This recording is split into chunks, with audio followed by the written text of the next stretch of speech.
Muskullarimiz qanday qilib tez o'stirsak bo'ladi? Demak, 100 kunlik savol javobimizda 11-savolga javob beramiz. Muskullarni tez o'stirish uchun nima qilishimiz kerak? Birinchi o'rinda vaznlarimiz oshib borishi kerak. Deylik, bugun 100 kiloni ko'tardik, keyingi safarga 105 kilo, undan keyin 110 kilo. Demak, vaznlarni oshirib borishimiz kerak. Vaznlarni oshira olmayapmizmi? Demak, programmani to'g'rilashimiz kerak.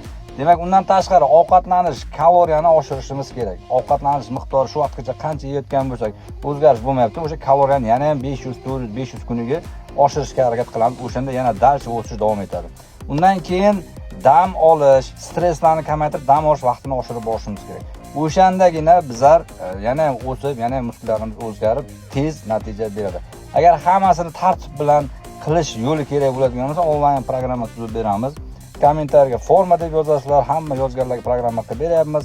200 ming so'm programmamiz narxi. Podpiska, like bosinglar, 12-savolga ertaga javob beramiz.